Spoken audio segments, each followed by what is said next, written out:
Welcome to the latest edition of Middle East Now. I'm Nicole Zedek, and here are the headlines of the hour.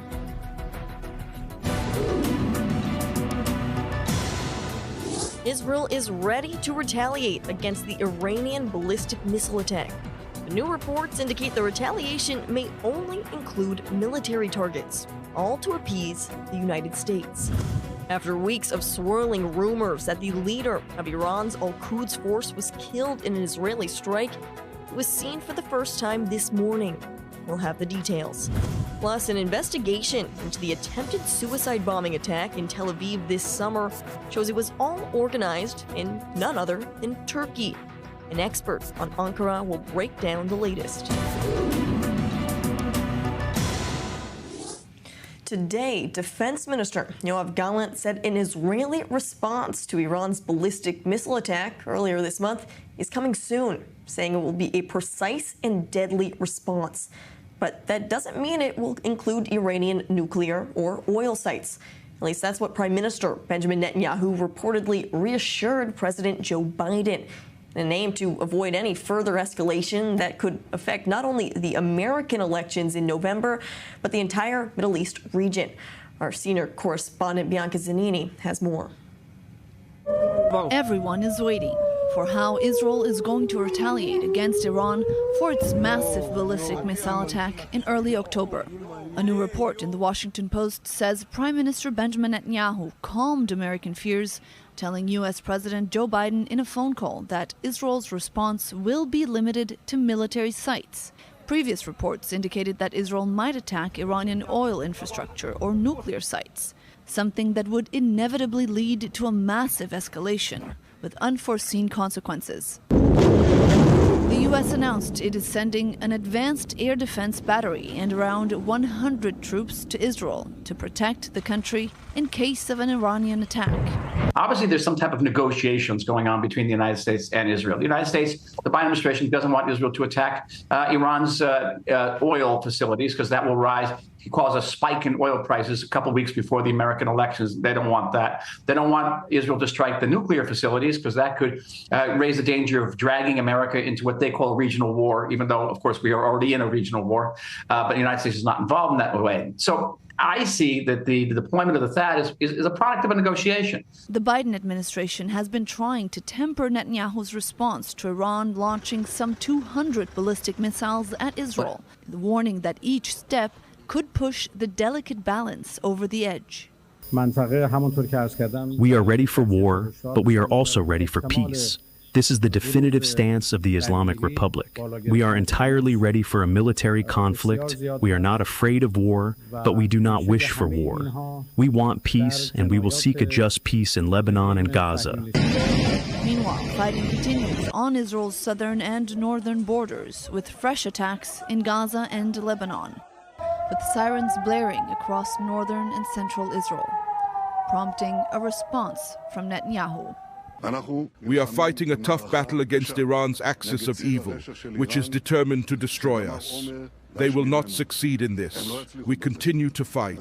We are paying painful prices, but we have achieved tremendous victories, and we will continue to achieve them.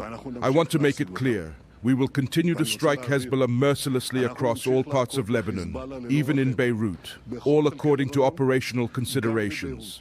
Israel fighting on multiple fronts as the situation continues to intensify. Right now, there are sirens sounding in the central Galilee area in northern Israel. And later in the broadcast, we're going to bring you an update live from the field. But for now, I want to bring in my guests in studio. I'm joined by Sherry Fein-Grossman, member of Forum Devora, Women in Foreign Policy and National Security, as well as the former head of regional affairs for Israel National Security Council, as well as Ruth Wasserman Lande, former member of the Knesset and former co-chair of the Abraham Accords Parliamentary Caucus. Thank you both for being with us this evening. Shira, I want to begin with you when we're talking about the potential retaliation against Iran's ballistic missile attack. If Israel does go after just military targets, is this enough of a clear response to ward off Iran? We saw this in the response back in the last attack from Iran back in April. And so will this really send a clear message? Well, I think we have potentially be able to do that. We have a lot of targets that are military targets that we can hit strong enough. It just really depends on the tactics, how it's going to really look like on the ground. What's the amount that they're talking about? There could be discrete attacks, attacks you can keep under the radar that Iran would have to live with and not retaliate. There's a lot of range of options here for the Israeli government and military. And, if they've been very clear that it's going to be something that will be very evident and will strike back very forcefully, and rightly so. Meanwhile, this messaging that we're hearing from the United States, how much does Israel have to take that into account? Clearly, they want and they need the backing from the United States, but we also hear from Netanyahu that they're going to defend Israel's strategic interests no matter what. It's a very complex situation. We are in a time zone 2 weeks before the American elections. Very, very difficult and very sensitive. Does Israel need the United States beside it? Yes, it does. Is the United States of America currently sending a message which is very problematic to Israel, preventing it from really prevailing? Yes, as well. And one of the main examples, rather than Iran, is in the Gaza Strip. If the United States of America had allowed Israel to withhold humanitarian aid, not forever, just for a certain period of time, the hostage deal would have happened much sooner, because that is the only leverage, apart from the military might, that can make the Hamas really turn in hostages. And instead, we're just giving a lifeline, because of the American pressure, to the Hamas to steal humanitarian aid and basically keep themselves alive and pay more operatives on the ground in partaking in terrorism rather than sustainable sources of income for the people. I want to keep this conversation going and bring in one more guest as well. We're also joined by Benem Bentalblou, Senior Fellow at the Foundation for Defense of Democracies. Benem, right now we're talking about Israel's potential retaliation towards Iran, possibly not including the nuclear sites that some people might have wanted to see here in Israel. I'm curious your perspective, if by going after military targets, Israel might be losing a critical moment of opportunity to actually go after the nuclear or oil sites as well. Pleasure to be with you all. I think there's a couple of interesting points to flesh out here, which is the deployment of THAAD and the delay in a potential, be it overt or covert, Israeli kinetic response to the second historic, direct, and overt ballistic missile barrage in history. I mean, let's make no bones about it. A direct, overt conventional attack on the territory of a reported nuclear weapon state is something the U.S., nor Soviet Union, nor Russia, nor any other nuclear power have ever done in their history. And the Islamic Republic of Iran is at least not known to be a declared nuclear weapon state. So this is a significant and historic game-changing political calculus that the Islamic Republic has brought to bear here. And I think if the response is anything at all like what we saw from Israel back in April, when it responded to the first direct historic barrage against Israel, then it will be, in my view, insufficient to deter further Iranian risk-taking, because lest we forget, the Islamic Republic is normalizing striking Israeli territory from its own territory and eerily benefiting from America's fear of a wider war and in essence trying to go around Israel to indirectly negotiate with America through this sort of force. Benem, you mentioned the THAAD, Advanced Ballistic Missile Defense System, that the United States has sent to Israel. Reports say that that could be up and running within the next week, even with American troops here operating it. Because of that deployment of this advanced system, is that why possibly Netanyahu, the Israeli government, could be softening their expected response towards Iran?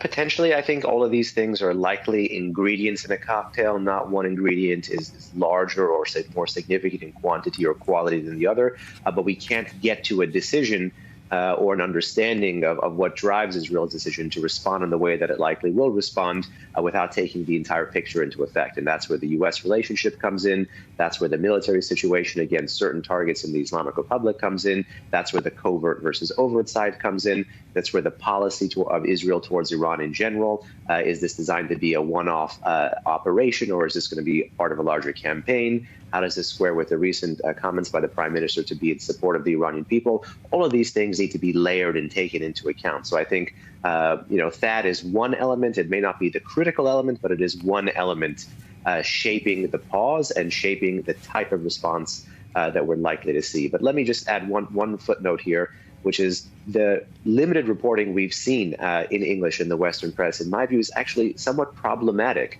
Because by saying publicly, whether they're leaks from the Israelis or leaks from the Americans or leaks from any side, as to what targets are on versus off the table, you do give the Islamic Republic a bit of a reprieve here. And in essence, if you're in the business of putting political pressure on the Islamic Republic, you want to keep them guessing until the last minute. Behnam, stay with us quickly. Shiri, I see you nodding your head in studio. I totally agree about the leaks. It's a catastrophe, and it's probably because of the elections, wanting to keep the oil prices down, as Ruth mentioned, and our colleague there. Look, we have to remember that when it comes to Iran, Israel has invested a lot in intelligence in the last decade or couple of decades, unlike what we've seen in Hamas, but more like what we've seen in Lebanon. The intelligence and the capabilities are much stronger, and they're targeted in that. So we have the opportunity to plan and layer it exactly as he said. Very interesting. Now, I want to move to another story coming out of Iran as well. After weeks of rumors about his fate, General Ismail Qani, the head of Iran's Al-Quds force, was seen in public this morning for the first time since his rumored death. Our senior correspondent, once again, Bianca Zanini, has the story. A state funeral ceremony in Iran on Tuesday for a deputy commander in the Revolutionary Guards killed in Lebanon, as thousands of people mourned the death of General Abbas Nilfarshan, who was killed in Beirut along with Hezbollah chief Hassan Nasrallah late last month. This man caught the attention of the media. General Ismail Qani, who leads the Quds force, seen in public for the first time after recent rumors and reporting that Qani had been killed by Israel, arrested and interrogated by Iran, or had died of a heart attack. We will undoubtedly support all struggles against Israel and the occupying regime. Qani was named the head of the Revolutionary Guard Corps International Intelligence Service after the U.S. assassinated his predecessor, Qasem Soleimani, in a drone strike in 2020. He'd been absent since late September, after initial reports that he had been killed in an Israeli airstrike in Beirut. Local and regional media began reporting that he was alive and being investigated on suspicion of involvement in Israeli intelligence infiltration, including on having a role in the killing of Hassan Nasrallah, which kick-started the latest round of escalation between Israel and Iran. Israel does not have the guts to attack us, and if it does try, Israel will know it has brought its own destruction upon itself. Israel is expected to retaliate for Iran's latest attack at any moment. So despite these weeks of rumors and speculation that that leader had been killed, it seems that, at least according to the different footage published today, he is still alive. So, Behnam, I'm curious if there's a purpose to having this be so public, perhaps showing the strength that the Iranian regime claims they still have. Well, if there is an attempt to feign or project strength, it follows a significant projection of weakness, because for a little over a week and a half now, no one actually knew where Ismail Qani was, which led to tons of jokes in the Persian domestic dissident and foreign diaspora social media space about this individual and his whereabouts, and if he was anything from a Mossad agent to a lost kitten. So this had led to a lot of speculation that the regime probably seek to quell. But I actually think if this individual was still on the battlefield, that may have one reason. That may be one reason why the Islamic Republic didn't address any of these rumors for a week and a half. You know, you just had Iran's parliament speaker, himself a former IRGC person, in Beirut. Perhaps Qani was in Beirut and he got on that same plane and came back to Iran, because this is the first, documented picture and video of him in several weeks now. Potentially, if he was also in the field and away from Iranian territory, the Iranians probably assumed that if they alleged he was still alive, even if they didn't have any kind of direct communication with him, the Israelis could have gone after him based on how well punctured Iran's intelligence and security services are. So probably the silence was born out of a sense of weakness, not strength, and having them out there publicly is an attempt to turn that around. Silence speaks louder than words sometimes, it seems. Benevental Bloom, thanks so much for your insight. Thank you. Meanwhile, Hezbollah today has fired dozens of projectiles towards northern Israel throughout the day, as we saw once again at the top of this broadcast. Now, the IDF confirms it eliminated the head of Hezbollah's aerial unit responsible for the area north of the Litani River. And amidst these Israeli gains, Hezbollah's deputy leader is saying the terror group is ready for a ceasefire. I say to the Israeli Home Front Command, the solution is a ceasefire. We are not speaking from a position of weakness. If the Israelis do not want it, we will continue. After the ceasefire, according to the indirect agreement, the settlers will return to the north and other steps will be drawn up. Let's go to the field for an update now, where our correspondent Balir Sladin joins us live from northern Israel. Balir, Hezbollah right now says they're ready for a ceasefire, but that's certainly not what we've seen today. Even within the past several minutes, we've seen more projectiles fired towards northern Israel. So tell me what you're seeing, what you're hearing there in the field. Yes, less than 10 minutes ago, siren were heard in the area of the Lower Galilee, first time since this morning, an area that is deep, of course, inside the Israeli territory. According to the reports that we're getting right now, there are apparently no reports of any injuries or casualties as a result of this barrage of rockets, but maybe one projectile fell in one of the roads there that is close to the Golani Junction. I recall that in Golani Junction there is a military base that was hit by Hezbollah several months ago.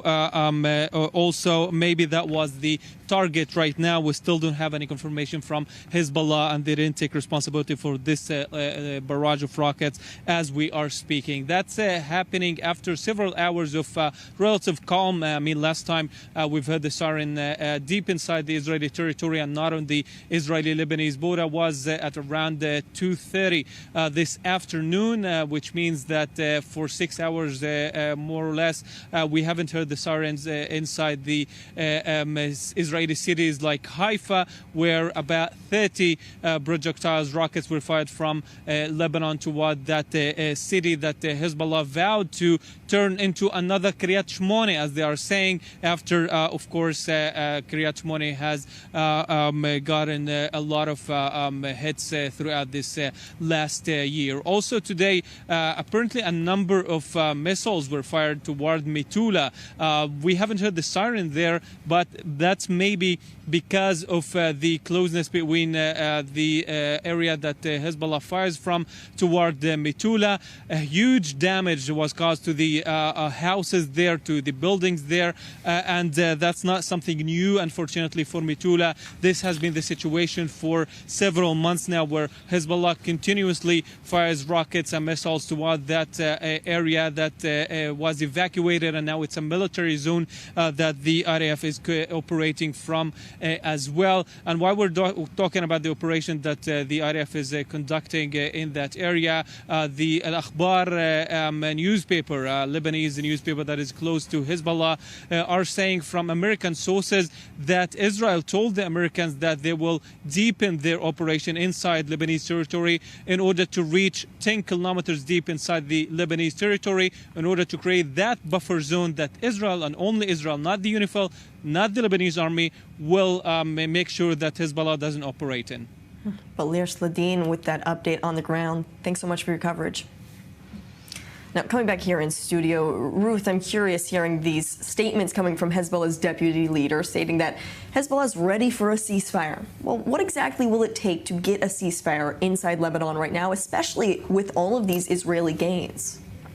So first of all, just to give context to what is going on, just now, rockets were fired from Lebanon to Tur'an. Tur'an is an Arab Christian and Muslim village in the north of Israel. So for whoever is not exactly, let's say, hands-on as to what is going on inside Israel, Arab Israeli citizens of this country are also being hit almost on a daily basis in the north of the country. Indiscriminate firing. Absolutely indiscriminate and against civilians. This is the point, whereas, of course, they emphasize the fact that it's only against military installations, which is completely untrue. But the fact that a Hezbollah leader with this status is standing and saying, "Atlaq al-nar," stop the fire, and he is actually addressing the society. He is talking to the inside of Israel, and he's saying it is a sign of weakness. I'm not for underestimating one's enemy. That's the wrong thing to do. Modesty is the name of the game. And yet, what he is saying is, without a doubt, a sign that they want to and they need to reorganize. In other words, a sign of temporary weakness. Do we give in to that? Of course not. That would be a mistake. So that's the strategic wins that Israel has then, Shiri, and that goes with what we're seeing on the battlefield. But at some point, it does need to transition to a ceasefire diplomacy. This is what the United States, this is what Israel even says they want to see. But how do we know when the time is right for that? Well, it's certainly not now. We need to hit them hard as fast as possible and gain as much achievements on the ground as possible to try to bring back the people of the north to their homes. That said, it's not an easy thing to do. Even if we defeat 70%, 80% of Hezbollah, is still one of the largest military forces in the region and in the world, one of the biggest terrorist organizations and the strongest. And they have piles and piles of rockets aimed at Israel. And, you know, the fear is that we're going into another attrition war. And it can go on for a long time with 2-3 rockets firing every day at different parts of Israel. So that's kind of the situation we don't want to be in, but unfortunately it seems that that's where we're headed. But the good news is that we have sufficient air defense systems to deal with that and still continue to, you know, hurt Hezbollah in a serious manner. Which is another report that was swirling today. I don't believe in a diplomatic solution in the foreseeable future. I think the only option Israel has is to stop the fire by itself, retreat to whatever it needs, and keep that you know, security buffer zone independently, and work with its allies in the region to change the political landscape in Lebanon, which is an interest not of Israel, but of for Lebanon. Of Lebanon and the Sunni states and others, and it's possible. But you need to understand it's a very complicated bureaucratical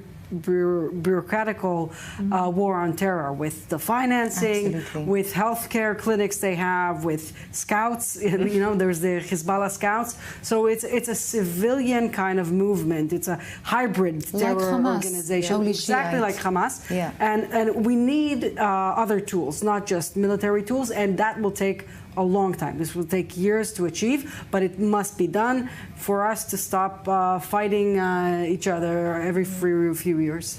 Quickly, a thought. So I would just say that a very, very tangible win would be to move them back to a certain area from which they cannot fire all of their, nothing, but all of their weapons at Israeli civilians, 60,000 who have been displaced in the north, and to disarm them.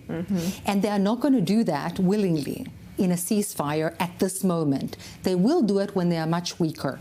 So it's still these gains that we need to see, certainly in the meantime. Now, I want to turn our attention to southern Israel now, where a terror attack near Ashdod this morning left a policeman dead and 4 others wounded after a terrorist opened fire on the highway. Our Middle East correspondent Ariel Osran has the details. Terror on Israel's roads once again.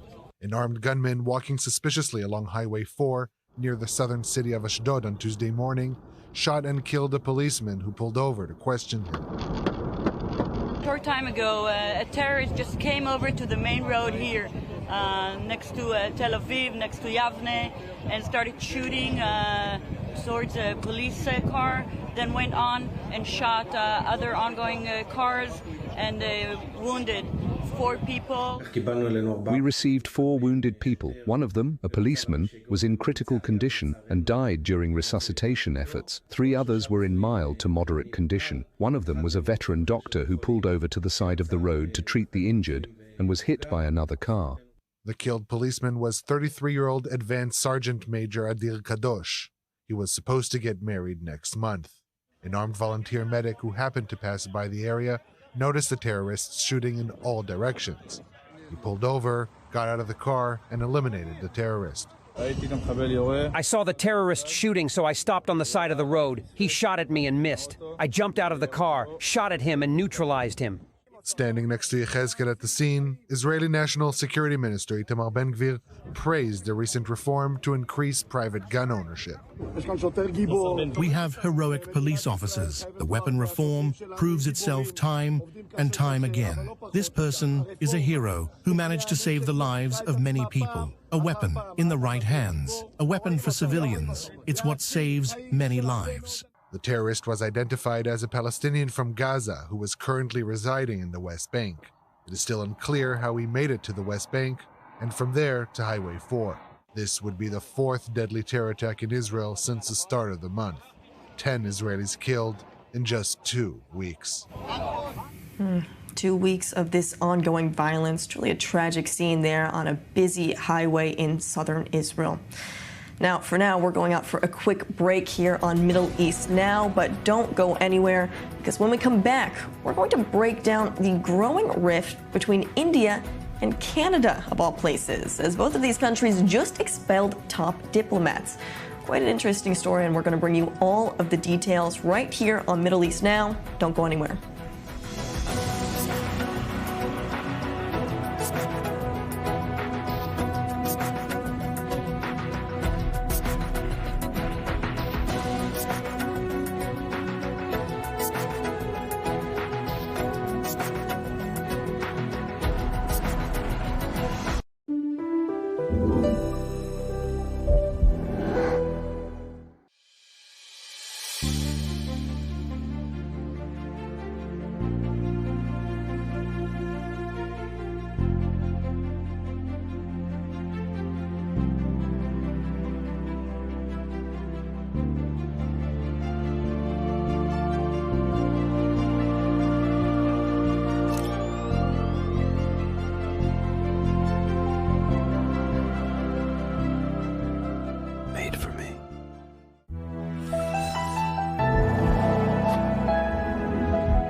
This broadcast is brought to you by Israel Bonds, the most direct and impactful way to support Israel. Invest now at israelbonds.com.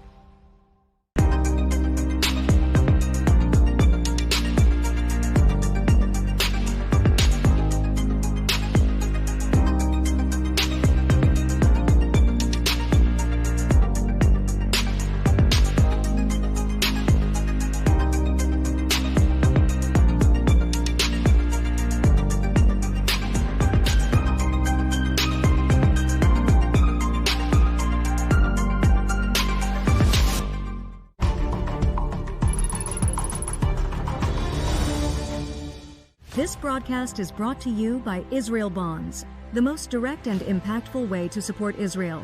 Invest now at israelbonds.com. Shalom.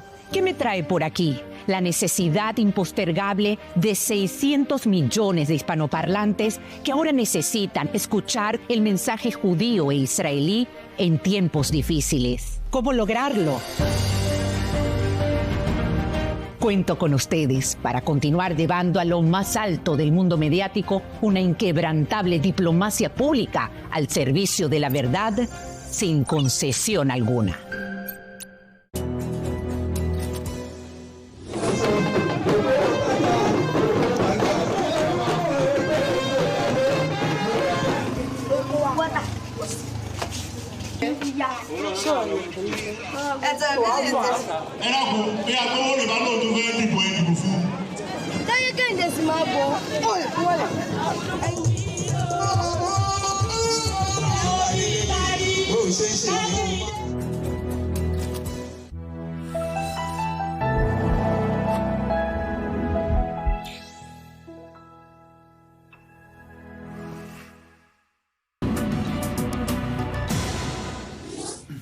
Welcome back to Middle East Now.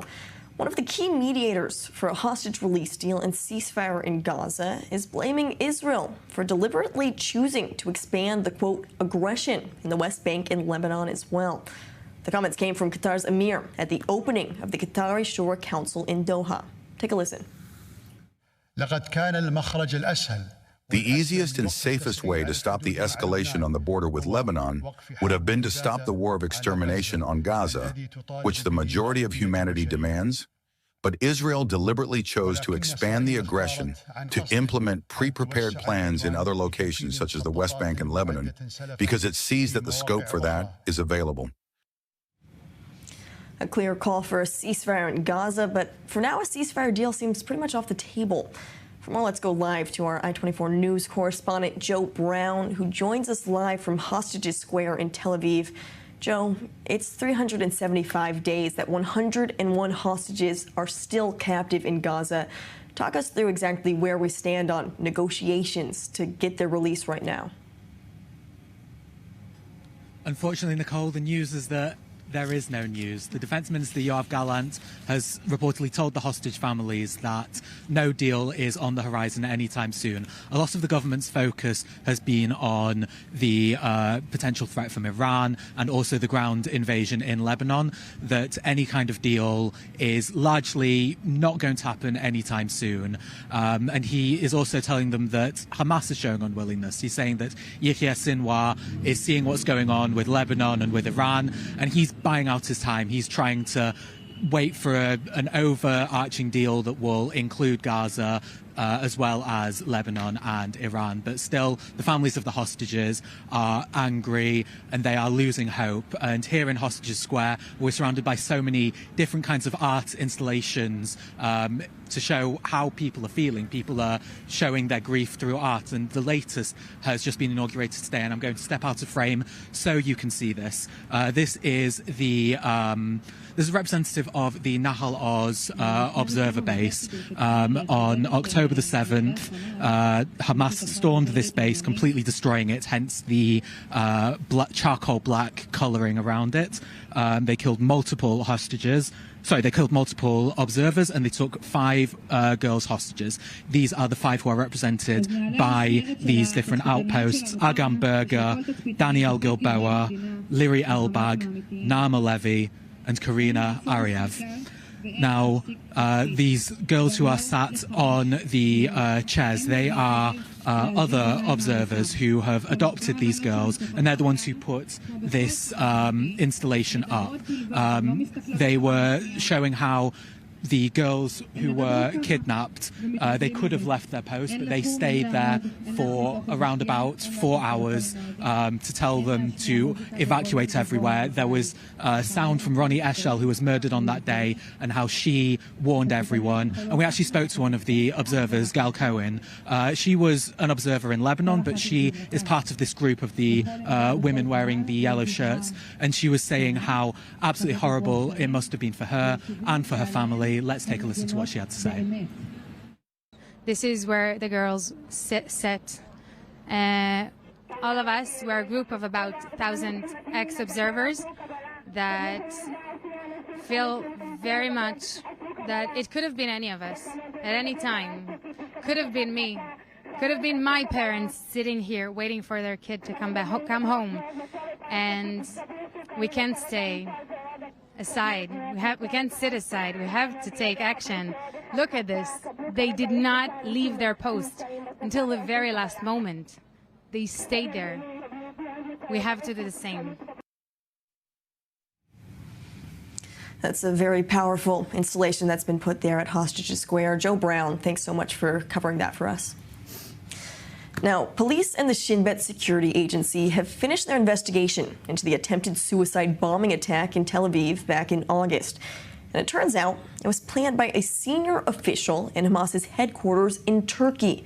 Officials say this is a clear indication that Hamas has established a headquarters in Turkey, which is actively working to incite violence and carry out bombings inside Israel. Well, for more, I'm still joined in studio by Sherifan Grossman, Ruth Wasserman-Lande, and also joining us now is Turkey expert at the Jerusalem Institute for Strategy and Security, Dr. Chaya Tan-Cohen Yana-Roshak. Thank you for being with us right now, Dr. Chaya. Thank you. Right now, Turkey, it's been clear over the past year and so many weeks that Turkey is a safe grounds for Hamas. But with this news and the findings of this investigation, does it indicate that their presence inside Turkey is larger, perhaps, than Israel might have thought?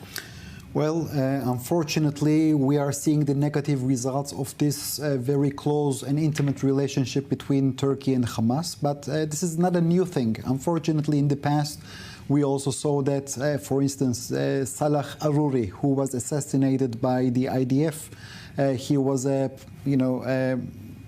frequent guest of Mr. Erdogan, together with other senior Hamas officials. According to the Israeli media, Hamas was provided Turkish passports, and they are residing in Turkey. So in the past, maybe you may remember that we had 3 Israeli teenagers who were kidnapped in the West Bank, and they were killed. The same cell then was also operated from Hamas Turkey. So unfortunately, today maybe you called me to analyze that this is a new incident, but this is not a new incident. Israel is trying to cope with this security challenge for many years.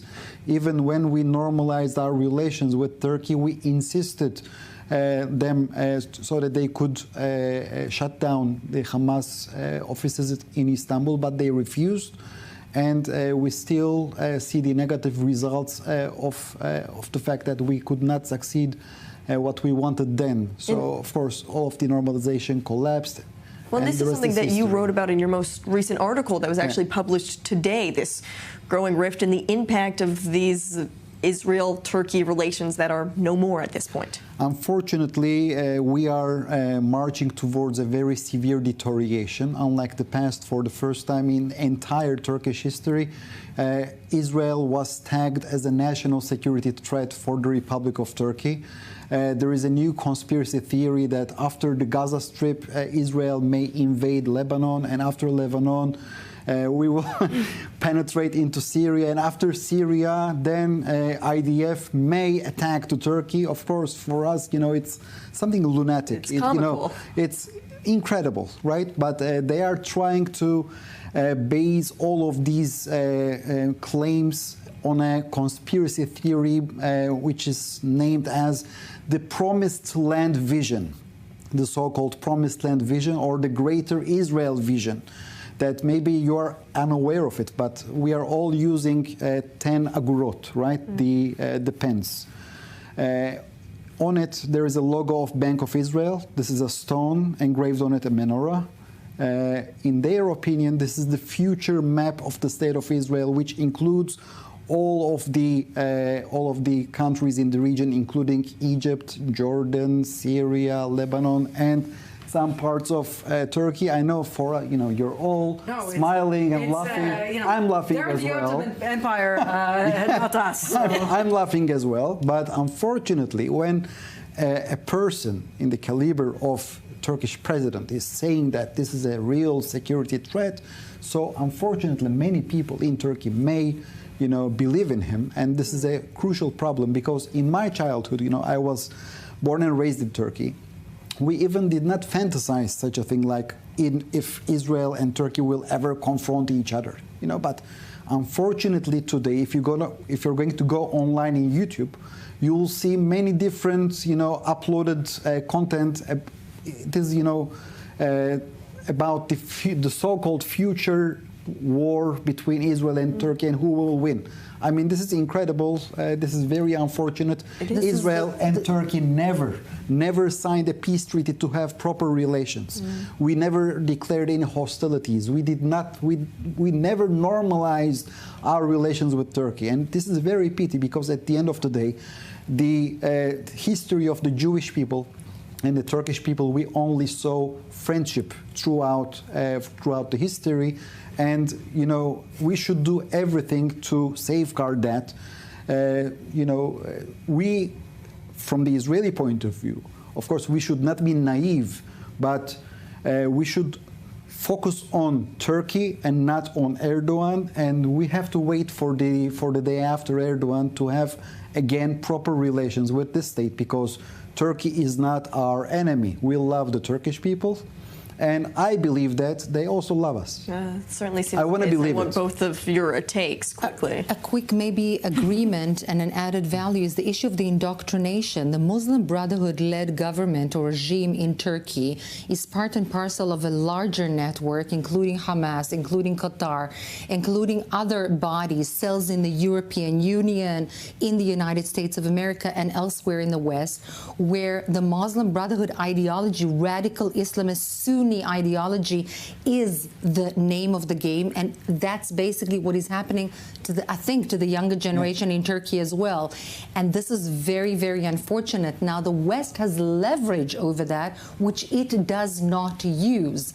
And this is something very dangerous, not only for Israel and or Turkey, but for the entire world order at the moment. And this is exactly the right framing of the entire regional conflict. It's not Israel Muslim. It's the world against radical Islamism, or vice versa. It really does go in to show the broader problem here. Shiri, your thoughts as well. There's 2 points that I want to emphasize. First, the financing of Hamas. Turkey and Istanbul and its stock exchange is a major place where Hamas and the leaders of Hamas, like Ismail Haniyeh, made a lot of their fortune and then still do, and finance their terrorism. And it's a huge problem. And it's one of those things that we talk about, not just acting militarily, but acting in other fronts as well. And Turkey is a major front in that. And the other thing is, you have to realize, and I think you would agree, that like almost every democracy or nation on earth right now, Turkey is very polarized. It's right a 50-50 kind of situation, like we have here, like you have, like not you, but like they have in the United States. I feel it, yes. Like they have in the United States and elsewhere. And this is exactly what we're talking about the day after. And I totally agree with Dr. Chai, and this is, we have to be a little bit, have more complex kind of approach towards Turkey, and still try to build bridges, economic bridges, diplomatic, not necessarily diplomatic bridges, but other bridges to build the infrastructure for the day the attitude will change. There's so much at play here when it comes to these Israel-Turkey relations, or lack thereof, and the building of terrorism inside that state. We could talk about this for a while, but unfortunately that's all the time we have. Thank you guys so much for all of your insight and for being with us here on Middle East Now. Now, it's been more than a year since the October 7th massacre by Hamas, and we're still learning new details about why this specific date was chosen to launch the attack. A new report in the New York Times claims Hamas actually delayed its assault on southern Israel, waiting for Iranian support for an even bigger attack. Where Emma Siegel has the details. On October 7, 2023, the Hamas terror group launched its deadly assault on southern Israel. Over 1,200 Israelis were murdered and 250 kidnapped to Gaza. But according to reports, Hamas was ready for this attack 1 year earlier. Instead, it waited as it tried to enlist help from Iran and Hezbollah. A series of meetings over the course of 2 years held by Hamas's military and political leaders showed how they planned the logistics of the attack.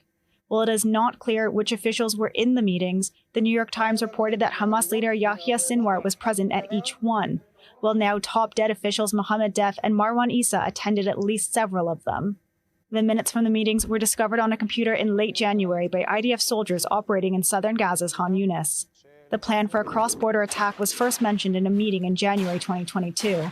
Hamas officials in attendance discussed the need to avoid escalation with Israel, to instead focus on, quote, the big project. Following this meeting, the big project was discussed at length in April and June.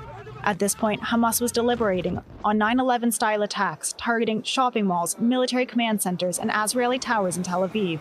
This plan was scrapped, and by September 2022, Hamas settled on its intent to attack military bases and civilian residences. In July 2023, Hamas dispatched a top official to Lebanon, where he met with a senior Iranian commander and requested help striking targets at the beginning of the assault. While Iran and Hezbollah welcomed the plan, the entities stressed that they needed, quote, time to prepare the environment. But despite their apparent willingness to participate, Hamas proceeded without direct help from the two. Hamas said it was compelled to act because of Israel's internal situation, apparently referencing the domestic political unrest last year over the government's judicial overhaul plans. The last point to discuss was whether to attack on Yom Kippur on September 25th or Simchat Torah, October 7th. Choosing the latter under intense rocket fire, Hamas infiltrated the border separating the Gaza Strip from southern Israel, organizing the deadliest terror attack in Israel's history. Turning to an interesting rift now between India and Canada. Both countries have expelled their top envoys and diplomats following last year's assassination of a Sikh separatist on Canadian soil.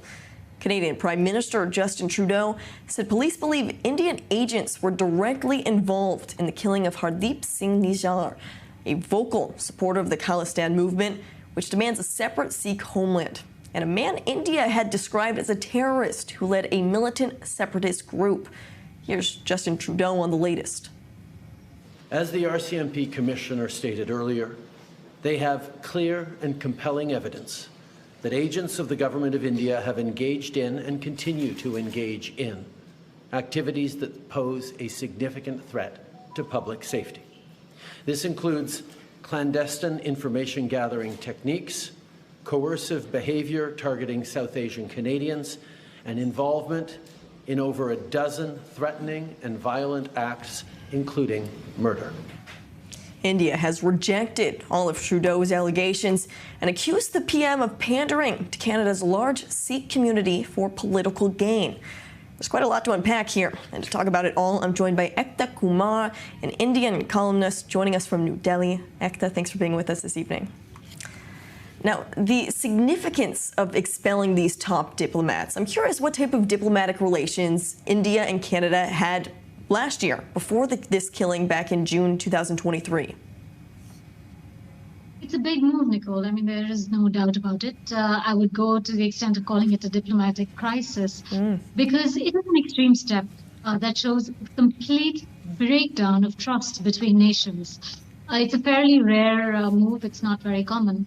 So I would say this is one of those pivotal moments in our relation where it is an opportunity for ties to be redefined in some sense. And given that it's between the world's two big democracies, the West will also take notice. How should these ties be redefined? You mentioned this is an opportunity, so what should these two countries do to take advantage of that opportunity?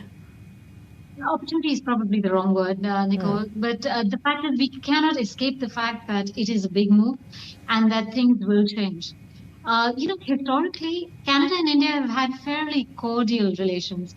I mean, when we got our independence way back in 1947, Canada was one of the first few countries to recognize India and establish diplomatic ties. But since then, the relationship has seen both its ups and downs. There have been periods of tension and that of collaboration. For example, in the 1970s, when India had the nuclear test, that was a sore point. But in the 1980s, we had the huge Sikh population migrate from India to Canada, which kind of always lends itself to cultural ties, right?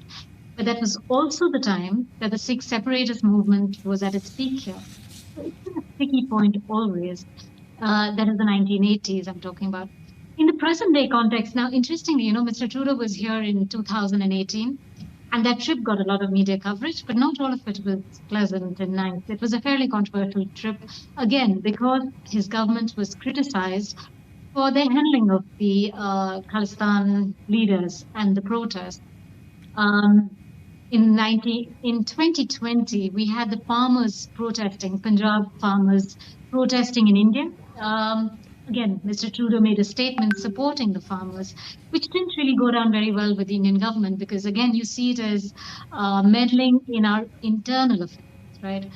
And then very recently, we had the huge G20 summit that India was hosting. And the summit got a lot of good, it was seen as a success, because of all the bonhomie and the friendship and the camaraderie with all the leaders, except for Mr. Trudeau. Again, that got a lot of media attention because it was visible tension between the two leaders, both Modi and Mr. Trudeau. So like I said, historically, it's been fairly cordial, but the last few years has definitely been rocky. Ekta, I'm curious quickly when we talk about how this all sparked in the past year, specifically with these accusations coming from Canada, what does India really have to gain by going after these Khalistan leaders that are living in Canada, not India? Going after them to gain something is the wrong way to look at it, Nicole.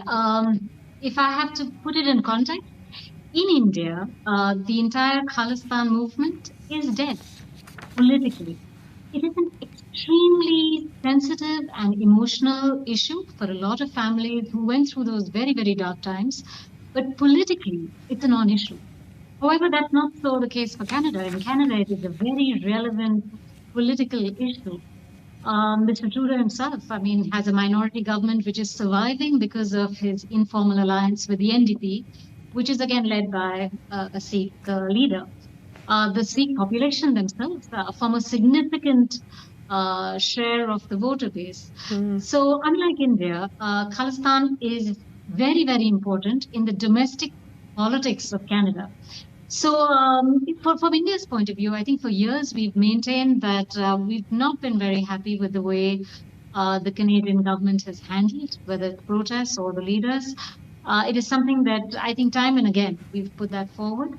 However, like you mentioned, and I saw that little thing that you put out as well, Mr. Trudeau's speech, the fact that if he makes that statement in Parliament or on a public forum and a platform, typically these things are handled, through back channels in a diplomatic way. But if you're saying it in Parliament and saying it out loud, clearly you're asking for scrutiny, right? You're asking for international attention. So again, I think it is a deliberate way to escalate the tension. There certainly could be a lot from this diplomatic rift or crisis as you're framing it right now. Ekta Kumar, thank you so much for your analysis. Now, turning to another story where, despite both Sudan and Egypt's rejections, the Nile Basin Cooperative Framework Agreement officially came into force this weekend, which creates an institutional body to promote and coordinate cooperation among basin states when it comes to matters of Nile governance. Now, that's quite a mouthful, so to talk about it more and unpack it for us, I'm joined by Mariam Waba, an analyst with the Foundation for Defense of Democracies. I'm curious to begin this Nile Basin Cooperative Framework Agreement. Exactly why didn't Sudan and Egypt want this to go through? What's their reasoning? Good to be with you today, Nicole. I'll start by saying that the Nile Basin Cooperative Framework Agreement is a product of about a decade of negotiations among countries that share the Nile River. And it was an attempt to achieve a more equitable access to Nile resources. Population booms across these countries all over Africa are forcing them to rethink and reassess how they use the Nile and how their needs will change in the short and long term. We often forget that the Nile reaches more than just Egypt and goes as deep into the heart of Africa as Uganda. Up until recently, Egypt and Sudan have had a sort of monopoly on the Nile, but this is changing, of course. For Cairo and Khartoum, this agreement puts them on the back foot, and they are now having to negotiate for access to Nile resources.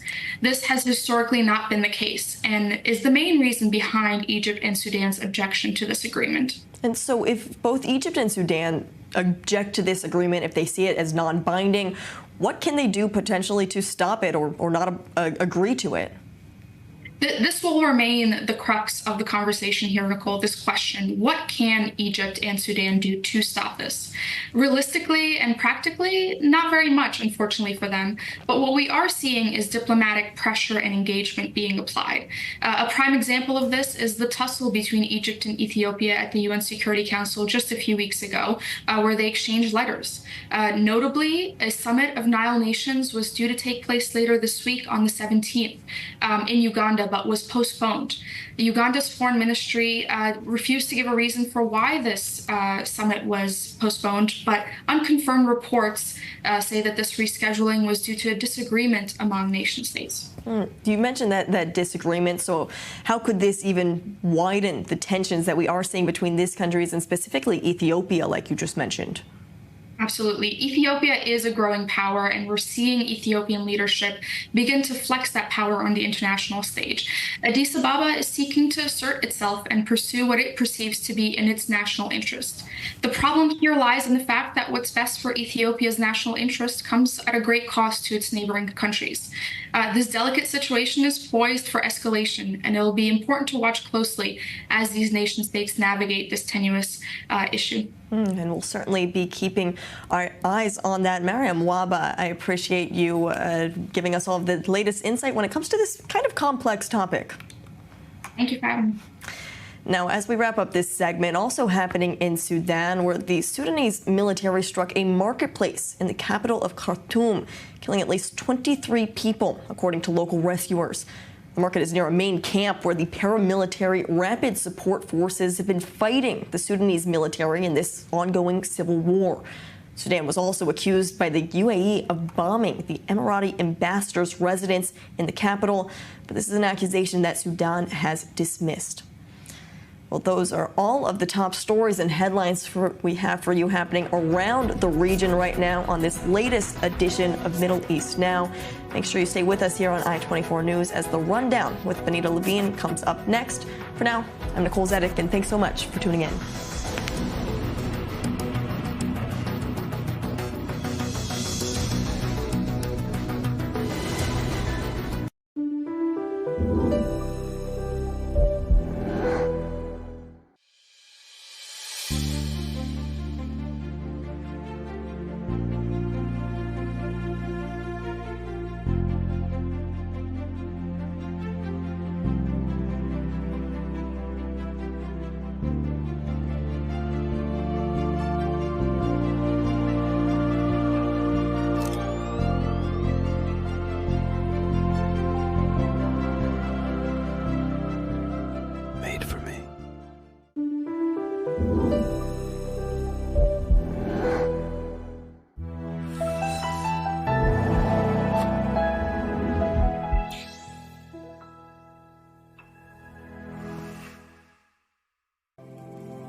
Shalom and welcome to Jewish World Weekly.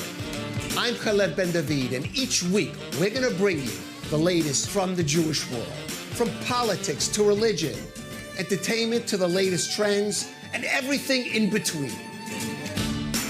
Join me each week as we explore the global Jewish diaspora. Don't miss Jewish World Weekly only on I-24 News. Want to stay on top of the news no matter where you are? Introducing I-24 News' brand new news website. On our website, you'll find all the latest articles, interviews, and live broadcasts. Everything you need to know right at your fingertips, whenever you want it. So what are you waiting for? Download the I-24 News app today.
On today's program, an Israeli policeman is gunned down in a terror attack on a highway near the city of Ashdod, the latest in a spate of terror attacks in the country. The terrorist had entered Israel illegally from the West Bank. We bring you the latest.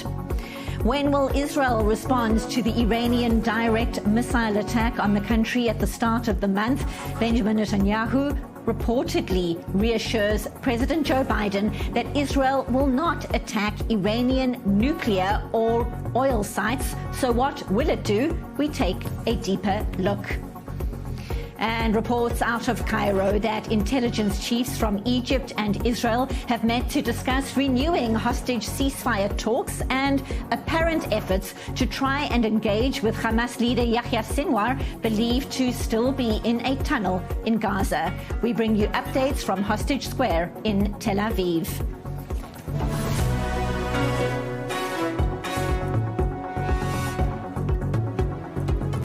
This is the rundown on I24 News. I'm Benita Levine.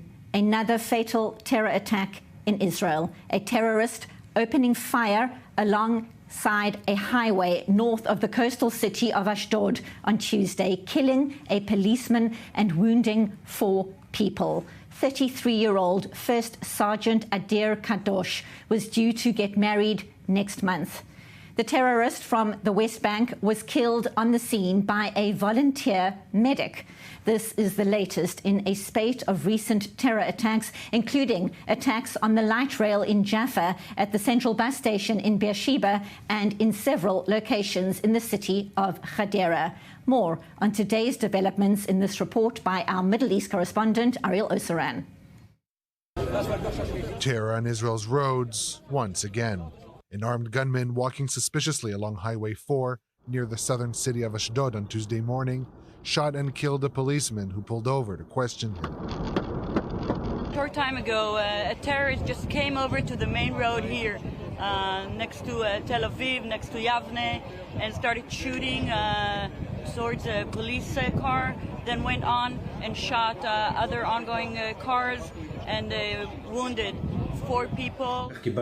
We received 4 wounded people. One of them, a policeman, was in critical condition and died during resuscitation efforts. 3 others were in mild to moderate condition. One of them was a veteran doctor who pulled over to the side of the road to treat the injured and was hit by another car. The killed policeman was 33-year-old Advanced Sergeant Major Adir Kadosh. He was supposed to get married next month. An armed volunteer medic who happened to pass by the area noticed the terrorists shooting in all directions. He pulled over, got out of the car, and eliminated the terrorist. I saw the terrorist shooting, so I stopped on the side of the road. He shot at me and missed. I jumped out of the car, shot at him, and neutralized him. Standing next to Yechezkel at the scene, Israeli National Security Minister Itamar Ben-Gvir praised the recent reform to increase private gun ownership. We have heroic police officers. The weapon reform proves itself time and time again. This person is a hero who managed to save the lives of many people. A weapon in the right hands, a weapon for civilians. It's what saves many lives. The terrorist was identified as a Palestinian from Gaza who was currently residing in the West Bank. It is still unclear how he made it to the West Bank and from there to Highway 4. This would be the 4th deadly terror attack in Israel since the start of the month.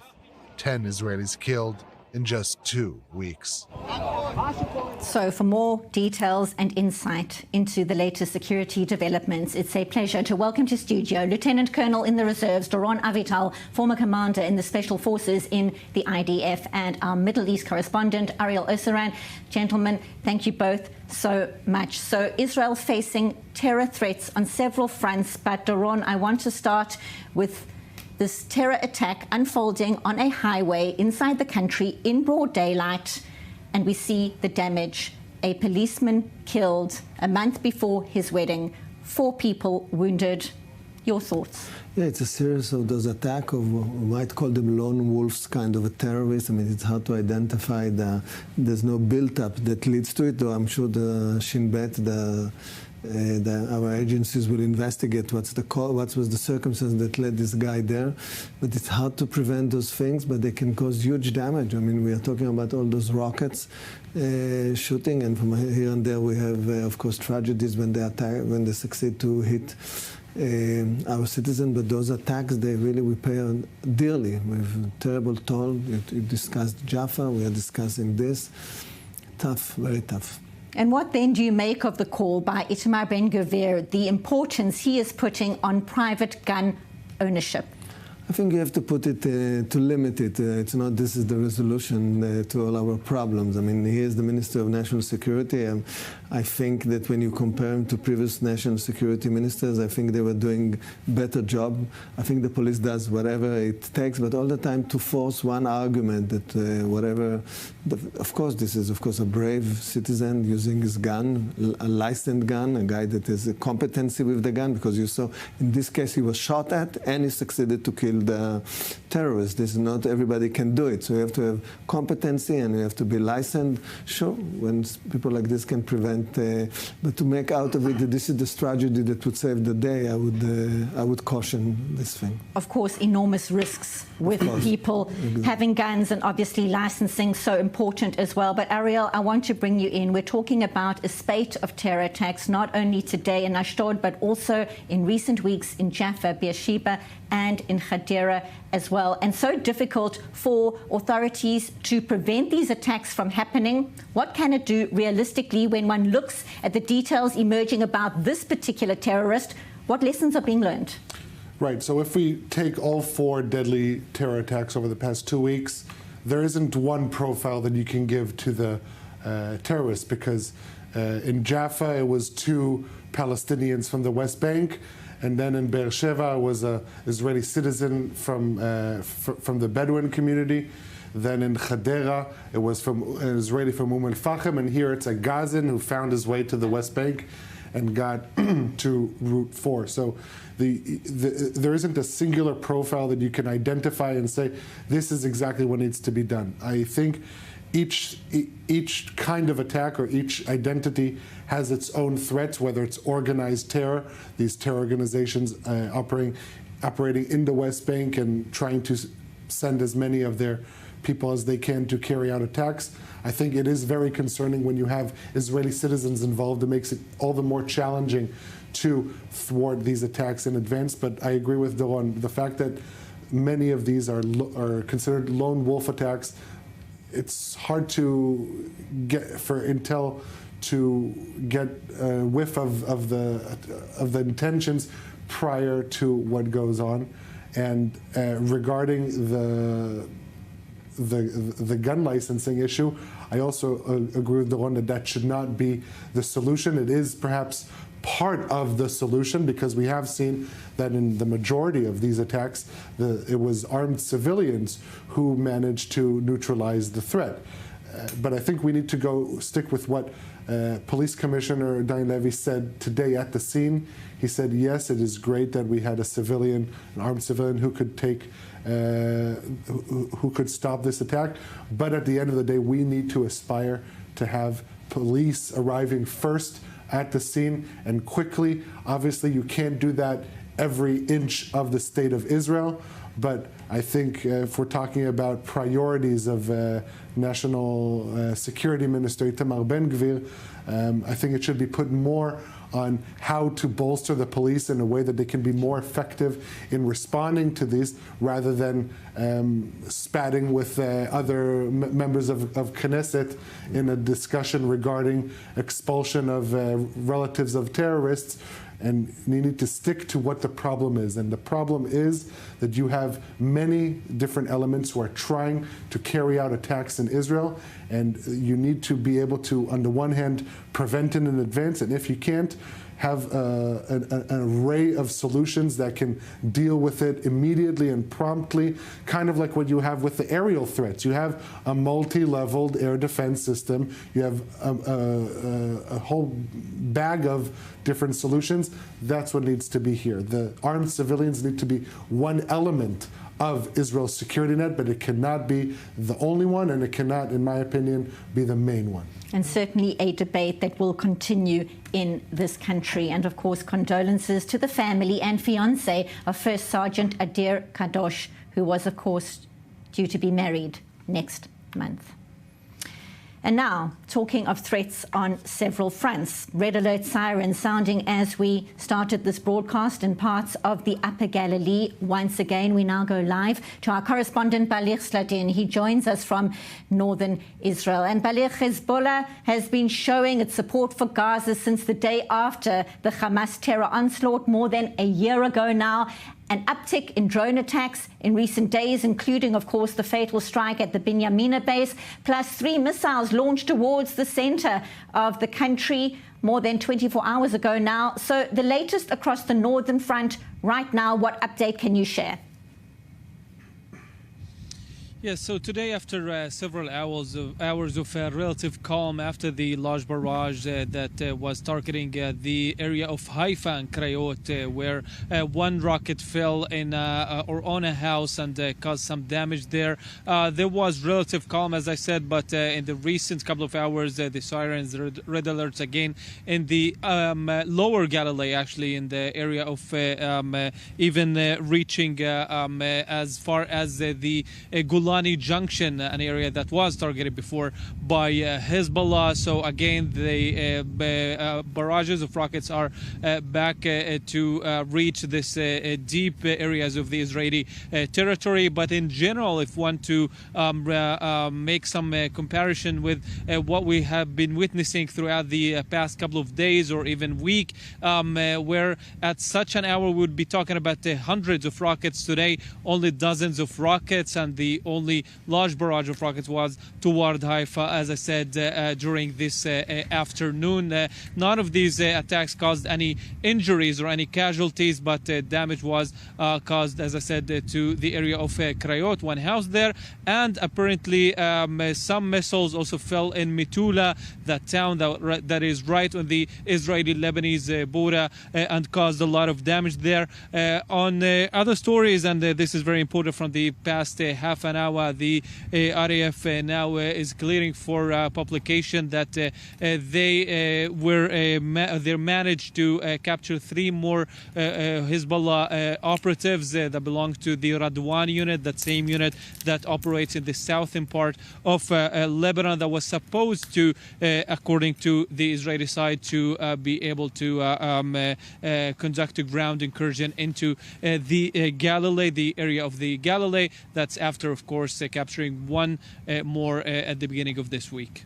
Certainly much to unpack across that front. I want to take a deeper look, though, at Lebanese Prime Minister Najib Mikati's comments. He has said that American guarantees have been received, as far as he's concerned, that Israeli strikes in Beirut will be reduced. But this is some 24 hours after Benjamin Netanyahu vowed to continue striking Hezbollah, including specifically in Beirut. So what are you reading into this?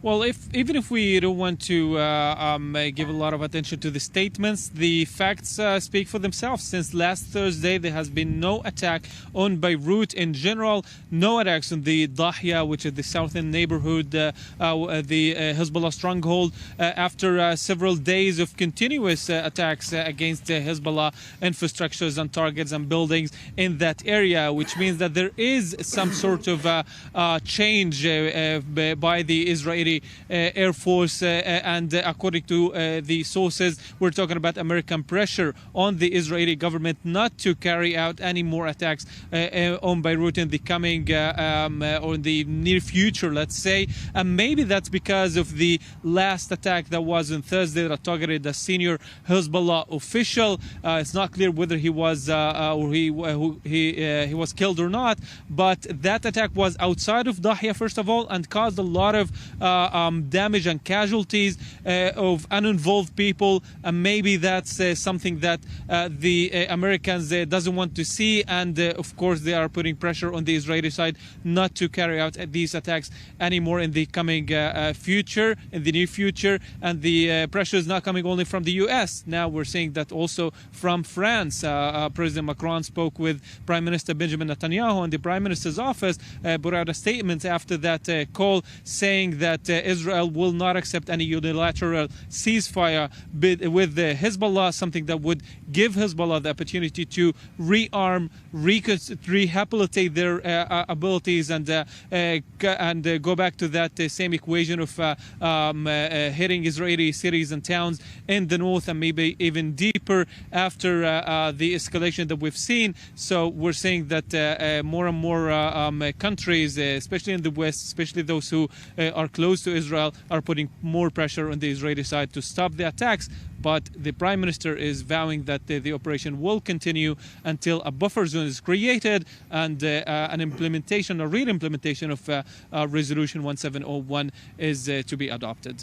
Thank you so much. Live from northern Israel, correspondent Balir Sladin. Stay safe. Thank you very much for that update. Still in studio, Lieutenant Colonel in the Reserves, Doron Avital. It seems incongruous to be talking about a ceasefire when, first of all, there are tens of thousands of Israeli civilians still waiting for that go-ahead, having been evacuated for more than a year now. They're waiting to find out when it's safe to go back to their homes. And this rocket fire continues and the drone fire continues. And at the same time, this has been going on for more than a year, and now the pressure's on for a ceasefire. What do you make of it? Well, a ceasefire means that there will be some agreement that would create the precondition that we need in order to bring our citizens back. So in this context, we are fighting as long as this agreement is not being achieved. And what do we want? What do we ask for? We ask the simple thing of creating this buffer zone all the way to the Litani. This buffer zone should have no presence of Hezbollah, no presence of weaponry. We have to clean this area. And the question is, if this can be achieved in the end, alongside the military campaign with some kind of diplomatic move, for sure, we would love it. But then we can't accept a ceasefire before those conditions are met. In terms of conditions that are more into the future, in terms of the fate of Lebanon, where does Lebanon go, whether Lebanon can continue as a country with having Hezbollah in general as a military force, which is not part of the military force of the state of Lebanon. This, I think, something that the European, the US, and us together have to try to help and facilitate some kind of a new Lebanon. But this is really in the far horizon. What we need right now to create and secure a buffer zone in which there's no presence of Hezbollah, and this is how we can bring our citizens back. Given your extensive experience in this field, what exactly is a limited operation through your eyes? Okay, so it's interesting.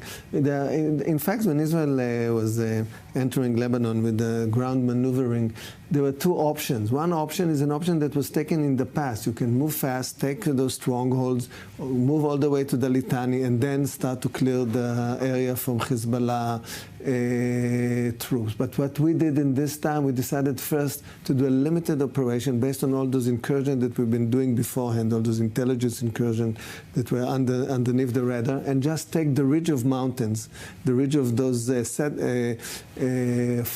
villages that really commanding and controlling our citizens. There was really basically military post of Hezbollah, basically. So we had to clear them. This is sort of the minimum thing that we had to secure. Whether we'll go farther, all the way to the Litani, and continue the military campaign, this would mean that it will extend what we call now the limited campaign in Lebanon. So right now it's a few kilometers from the border, securing this ridge of mountains that command our villages, pushing Hezbollah back, but it's still not a campaign in which we reach, the IDF reaches all the way to the Litani border. Certainly sounds like a long way off. Gentlemen, stay with us. Much more to discuss as we turn our attention now to Tehran.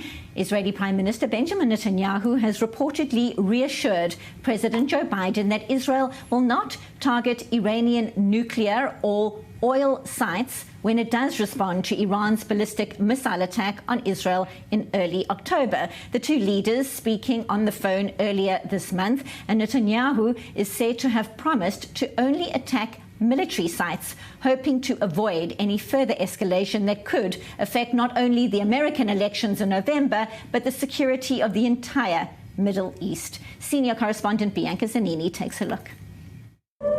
Everyone is waiting for how Israel is going to retaliate against Iran for its massive ballistic missile attack in early October. A new report in the Washington Post says Prime Minister Benjamin Netanyahu calmed American fears, telling U.S. President Joe Biden in a phone call that Israel's response will be limited to military sites.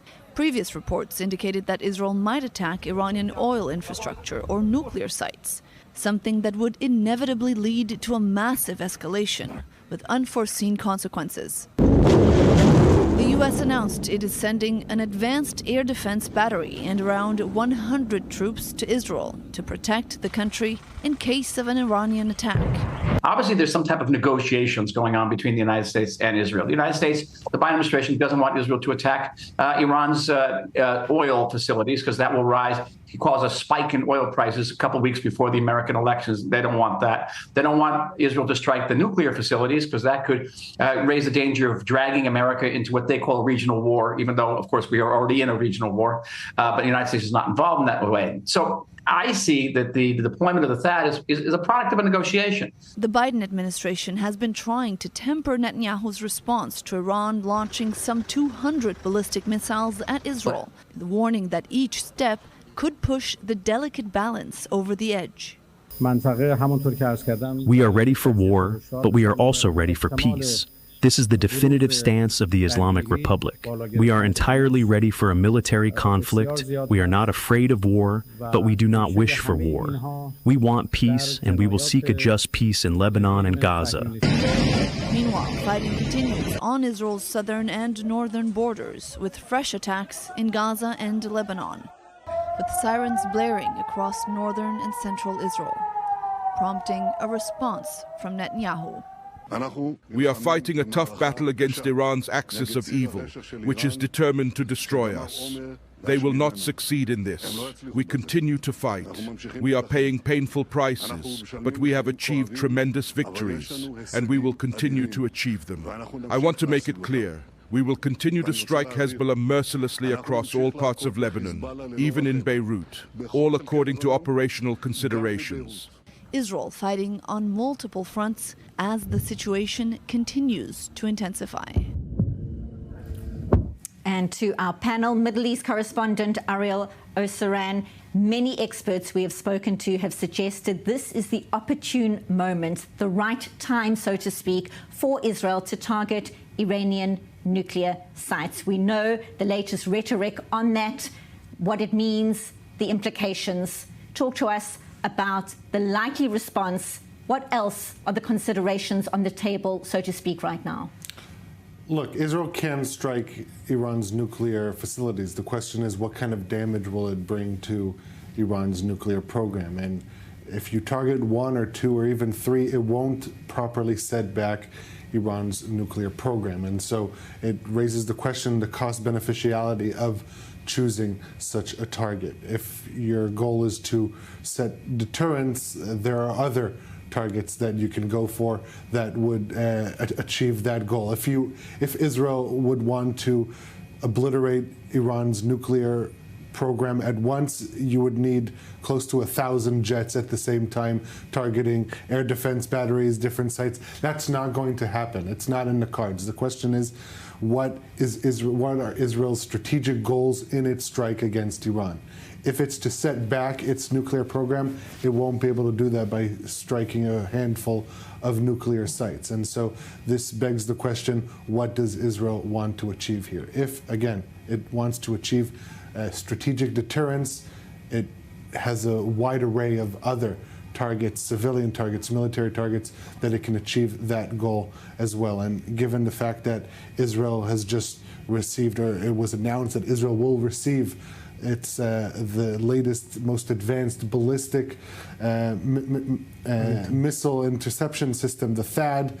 It probably came with a cost, and that cost was probably striking Iran's nuclear facilities. I will just note regarding what we heard, that statement from Netanyahu emphasizing that Israel will continue to strike all of Iran's proxies, including in Beirut. as Balir described, that is not the fact, that is not the case on the ground since Thursday. So we know that there are public statements, and we know that there are statements that are there, discussions behind closed doors. That is where the decisions are made, and the leaders are not going to project what their goals are. We are seeing reports in the past few minutes in Israeli public broadcaster Kan that Israeli decision makers have decided what the targets are. Obviously, they're not projecting what they are, but as far as the Iranians are concerned, they can at least sleep quietly knowing that the targets that will be struck in Iran have been allocated already. And your thoughts, Doron, on exactly that, and the timing, this waiting game, so to speak. Yeah. Well, the waiting game can also play for us because it puts them under tension, and also we have to take into account that we have to be very successful in our operations. So we have to calibrate it well, find the right window of opportunity. It has to do with conditions from weather to phone discussions with Biden, for sure, and also to be prepared on the defense, whether there's an attack, a counterattack. So the analysis about the nuclear infrastructure is, of course, correct. There's the fear that if we attack and get some limited damage, create some limited damage, it would accelerate their plans. So we put this aside. There's also the energy side, and there's also the military side. And of course, I think what the Americans want for us is a measured operation. Even the Iranians were talking about, well, if it will be measured, we won't counterattack. So the question whether we're still in this game, creating a new equation, not with Hezbollah right now, but with Iran, or not pushing the whole thing for further escalation. That's what the Americans want, and I think we have to be in sync with the Americans, but let's see what will be the move and what will be the consequences of the move. Hezbollah's equation master is no longer part of the game anymore. The question whether we are trying to create a new equation with the Iranian or we are going to do something else. And of course, also factoring in the fact that U.S. elections are just weeks away. For sure. Fascinating times indeed. Gentlemen, stay with us. There's much more to discuss. Right now, though, we're taking a very quick break. When we get back, though, reports out of Cairo that intelligence chiefs from Egypt and Israel have met to discuss renewing hostage ceasefire talks and apparent efforts to try and engage with Hamas leader Yahya Sinwar, believed to still be in a tunnel in Gaza. We go live to Tel Aviv. Stay tuned.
We are familiar, stranger, unknown warrior.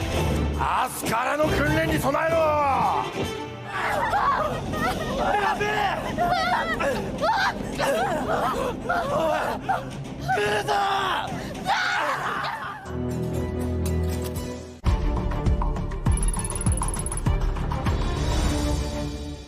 This broadcast is brought to you by Israel Bonds, the most direct and impactful way to support Israel. Invest now at israelbonds.com.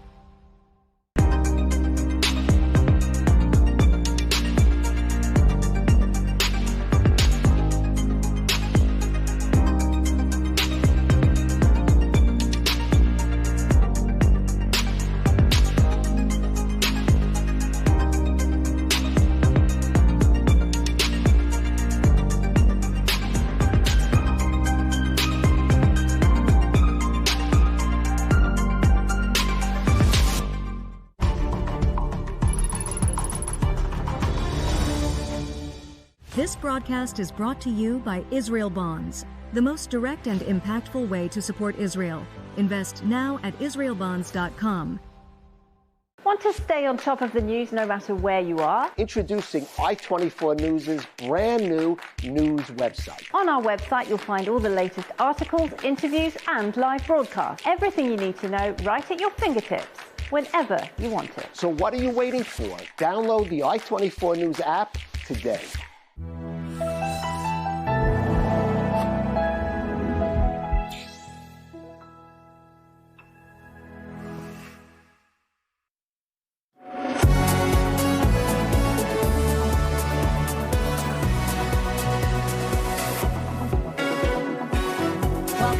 To the Rundown. I'm Benita Levine. Thank you so much for staying with us. Now, an update out of Cairo and the stalled hostage ceasefire deal. That's an understatement if ever there was one. Intelligence chiefs from Egypt and Israel have reportedly met to discuss renewing the deal, but breakthroughs haven't happened yet.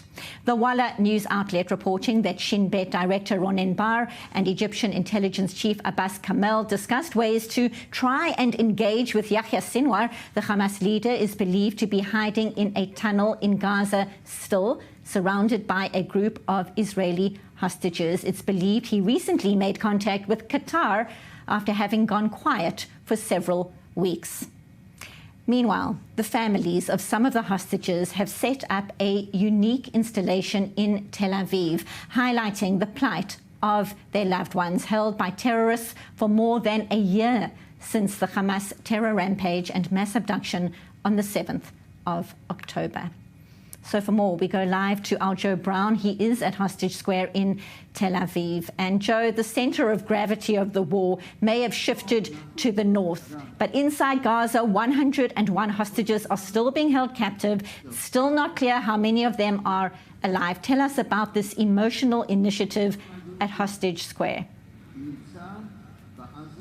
Yes, Benita. Well, thousands of people come to Hostage Square every day to speak to family members or to have a look at the art installations which have been put up throughout the last year. In fact, right now, behind me, there is about 100 or so people who are here to listen to some speeches of hostage family members and also to sing prayers and songs for those 101 hostages in the Gaza Strip. But as you mentioned, a new installation has been put up to highlight the plight of 5 particular hostages who have been well known throughout the world for the horrific abduction, the videos of which have been released. And this is the installation which is behind me. I'm going to go out of shot so you can see. But this is to mark the observers, the 5 observers who are currently in Gaza right now, as well as the multiple who were killed on October the 7th. We have Agam Berger, Daniela Gilboa, Liri Elbag, Naama Levy and Karina Ariev. This was an initiative set up by former IDF observers, who are the ones wearing the yellow shirts, and people are sitting over here as if they are those observers on October the 7th, with the charred black screens around them, charred due to the fire from the Nahal Oz base. And it's not just these observers who are sitting here. There's also members of these family members of these hostages who have sat down just like them, just like how their daughters were doing on that fateful day, October the 7th. One of those was Yoni Levy, the father of Naama Levy. Now, the footage of Naama Levy's abduction went viral on October the 7th. She was dragged from the cars with blood-stained trousers, and her father says that he's feeling the love from the people of Israel and from the international community, but from the government, a little less so. Let's hear what he has to say. From the public, especially from the observers over here, we feel the hug, the support, we see the solidarity, and it's very much appreciate that they are not forgot their friends. Unfortunately, I think that the decision maker, the government, the prime minister, probably forget what is their responsibility to take care of the citizen, and like Naama, take care of the border. And now we expect, or not now, more than a year, we expect the government to take care of them and bring them back home. Waiting for 375 days just to hear if his daughter is alive. It's beyond devastating. And Joe, we know that Yoav Gallant, Israel's defense minister, has told hostage family members that there is no end in sight to this impasse on negotiations to secure a hostage deal. He's even outlining how Yahya Sinwar is watching the escalations on the Lebanese front and the Iranian front as well, and hoping a regional war will in fact break out. This is certainly not what families that you are speaking to right now need to hear. Yeah, that's correct. It's not what they want to hear, but it's what they've feared. It's what they've known deep down. Throughout the last couple of weeks, there's been very minimal contact from the Israeli government about the plight of the hostages and about any kind of hostage deal. At the moment, it does seem to be dead because, as you mentioned, Yahya Sinwar is biding his time. He is hoping for an overarching ceasefire that will involve Lebanon and Iran, as well as the Gaza Strip, but there's still 101 hostages in the Gaza Strip, and at the moment it doesn't seem like there's going to be any kind of deal or any way for them to get out anytime soon. It truly is a tragic thing, and you see it when you're speaking to the family members. I know that, Benita, you've been doing this a lot over the last year, and you can almost see the hope of the hostage family members is just depleting month on month as more hostages come back in body bags, and they're hearing less about what is going on with their family members. The Israeli government is telling the family members that they aren't getting as much intel from them anymore, which is why it's taking a lot longer for them to even announce the deaths of senior Hamas members. But it doesn't seem to be slowing down anytime soon, and all we can see here in Hostage Square is just despair and anger about the plight of the hostages and fear as to what will happen. They're still hopeful, but the hope seems to be dying. Joe Brown at Hostage Square in Tel Aviv. Devastating. Thank you for your update. Thanks, Joe. Middle East correspondent Ariel Osaran. To think of the family members waiting for so long and hearing there Yoni Levy, the father of Naama Levy, talking about that angst and that pain. It's so difficult to even make sense of how families are coping for so long. Give us a sense, though, about that installation Joe was describing, the observation posts and the role that the observers played specifically on the 7th of October. Yeah, I think the story of the observers is one of the more tragic ones, if you can even say that regarding October 7, because it illustrates the various multi-level failures of the Israeli Defense Force, but also the Israeli government. First, these observers are the eyes of the IDF. They are constantly viewing what the other side is doing. These were in Nachal Oz, but in all the observer bases that were looking into Gaza, the observers were talking about young females, 19, 20, 18 in some of these cases. They saw what was going on. They alerted their commanders. Their commanders didn't listen. Their commanders didn't pass it on. That's the first time that they were abandoned. The second time that they were allowed to get kidnapped from their bases. They were unarmed. All these observers, they're soldiers in advanced bases, but they're unarmed. So that's the second failure. And the third failure is that they haven't been brought back yet, that they've been abandoned still for over a year, and their plight is really evident among their families. You hear them describe what their daughters would tell them in the weeks and months leading to October 7th, how they knew, and yet nothing was done. So this multi-layered failure is exacerbated in this story of the observers. Now, specifically regarding the negotiations, Arab media has reported that in the discussions between Egypt's intel head Abbas Kamel and Ronen Bar, the head of the Shin Bet, Kamel said that the negotiations are pretty much frozen until after the American elections. Not that there was a lot of momentum going on with them, but that it just shows how time and time again this is, I think you described it as the can being kicked down the road, so further and further, and unfortunately the road for these families is only getting longer. Briefly, your thoughts? Yeah, I think first of all, in terms of the failure, to think of those young girls collecting all those indications that something is going on, trying to project it upwards, and then no answer. Of course, the question is to reinterpret those indications, and they were not interpreted in the right fashion. And of course, the hostage issue, this is an open wound in Israeli society. We have to find a resolution. I'm not sure how can we do it. I'm not sure to connect the two arenas, the north and the south. This is the best move right now. And maybe there's a way to find some resolution concerning the south. But then I'm not sure that the framework, the old framework of the hostages can work, the old framework of the 2 or 3 stages. And right now people are discussing maybe a one deal, one stage. All for all. All for all. Maybe this is optional. We have to do the most. Well, there's been so much international condemnation about developments across the northern front. Perhaps those same leaders could put pressure on Hamas to reach some kind of a deal and ensure that the hostages can come home where they belong. More than a year in terror captivity. It is unconscionable. Gentlemen, stay with us. We're talking about the U.S. role on developments here in the Middle East, and the U.S. is warning Israel it has 1 month to implement significant improvements to the humanitarian situation in Gaza or risk the continued supply of U.S. weapons. Secretary of State Antony Blinken and Defense Secretary Lloyd Austin writing a letter to Strategic Affairs Minister Ron Dermer saying there has been a significant deterioration in the amount of aid entering Gaza in the past few months. Lieutenant Colonel in the Reserves, Doron Avital.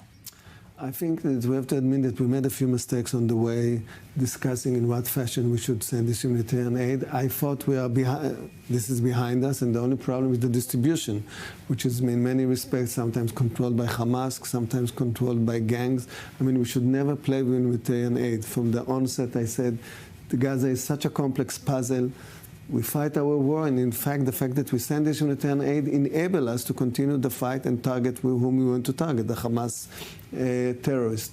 So we should take it into account and work out some scheme. There are a few suggestions about even private contractors that will deliver the humanitarian aid. The main problem is the delivery, the distribution. That's the problem. I don't think there's a problem in terms of the inventory that can be distributed. Well, so according to, in this letter sent by Secretary of State Antony Blinken and Defense Secretary Lloyd Austin, they indicated that in the month of September, it was the month with the lowest amount of aid entering the Gaza Strip since the start of the war. So I agree with Doron that up until a few months ago, the problem wasn't in it getting into Gaza, but in the distribution. It would appear that now there are also problems with the entry of the aid. I will just note that the main point of entry of aid into the Gaza Strip used to be the Rafah border crossing. Right. That was closed by Egypt. Where are the threats of sanctions against Egypt? Why is Israel being all the responsibility placed on Israel for the complete and unabated access of humanitarian aid to enter Gaza, as was the demand by the 2 secretaries in the Biden administration? Where is the same demand from Egypt? We do not see that. And once again, this does appear to be singling out Israel for issues that don't solely lie on its shoulders. And while all these questions remain about access, humanitarian aid, and making sure that that aid isn't stolen by terror groups, polio vaccinations during a war, those are continuing. That's happening inside the Gaza Strip, something we will discuss at a later stage. Right now, though, again, we talk about the United States, and stay with us, gentlemen. Israeli defense technology has been traditionally coveted throughout the world, but the political and diplomatic implications of the war against Hamas has taken their toll, with defense ties strained with a number of nations. This week in Washington, the Association of the United States Army is holding its mammoth annual meeting, where defense companies and governments from around the world are putting their products on display, including those from Israel.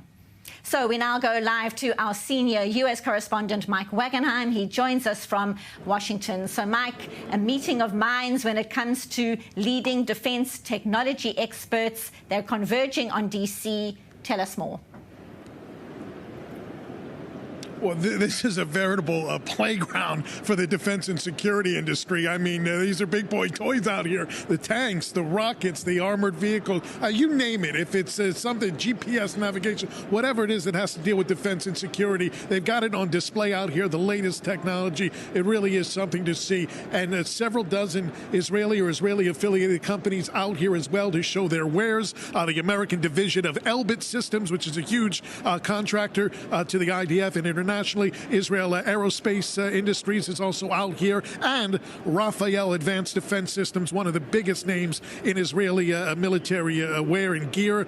We spoke earlier with the CEO of Rafael to talk about, obviously, one of the big products to come out of that division in recent years, and still very much a hot point of a topic, especially now with the war going on, the Iron Beam. Here's our conversation with Rafael's CEO.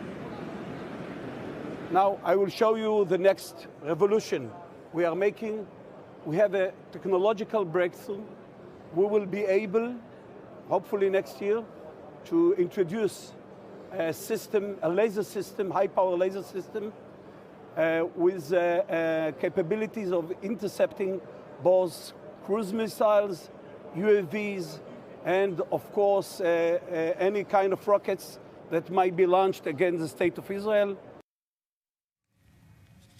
There's obviously still a huge market for Israeli technology in defense and security. You mentioned the political strife and diplomatic strife going on right now, which has certainly complicated matters. We talked earlier with the head of Asio Technologies. It's a smaller sized Israeli company that was brought here, among other companies, by the Israeli Ministry of Defense to show their products together. Asio specializes in ground fighting equipment, navigation, orientation, target location, things of that nature. They were one of the companies that was originally invited to the Eurosatory event in France. That's the biggest gathering of the security and defense industry every year. But in late May, France said no Israeli companies can come. It was a huge scandal at the time and still remains a point of conversation in the defense industry. I asked Asio CEO about the warm welcome here in Washington for Israeli companies as opposed to what's happening in Europe at the moment.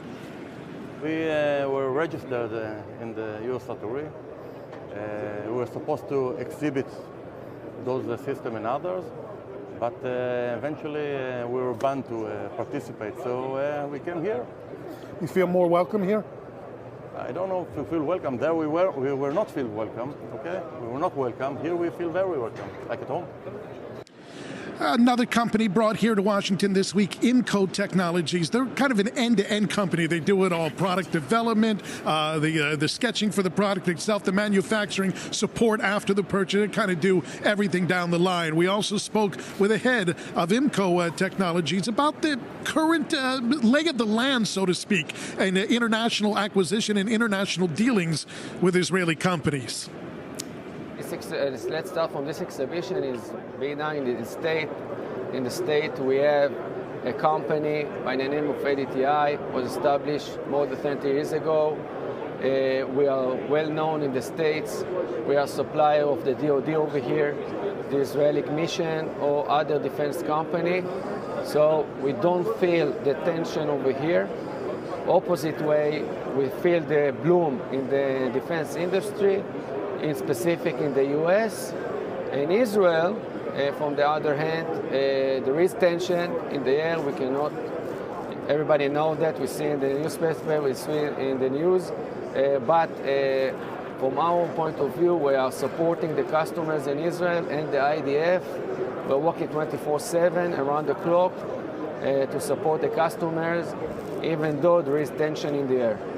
Now, Benita, Israel is not the only government that brought companies out here today. We've seen exhibitions from the likes of Australia, from Canada, from Greece, and also just a little bit, there's Rafael behind us here, just a little bit down that way, ironically enough, the French government brought their exhibitors out here. We asked the Defense Ministry representative there about the scandal at Eurosatory last year. She declined to comment to us. Thank you so much. That is our senior U.S. correspondent, Mike Wagenheim, on top of all the latest developments there, live in Washington, D.C. Thank you as always, Mike.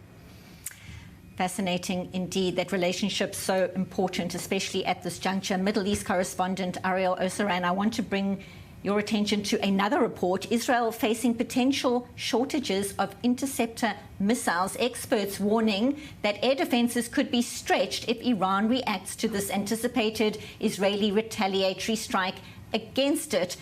Break down the details. This is hugely concerning if true. Yeah, this is a report by the British Telegraph, but it's enough. We don't need to put all of this weight on this report, just enough to look at the reality. For more than a year, Israel's been attacked by roughly 13 to 15,000 rockets, missiles, drones, you name it. And it has a policy of intercepting those that are intended to strike civilian population centers. Then an interceptor is launched, and it is clear that Israel has an issue regarding its interceptors, and it cannot. This current situation cannot go on forever, so to speak, without it trying to fill in the gaps. And this comes as Israel is trying to answer these issues by announcing a competition inside Israel of different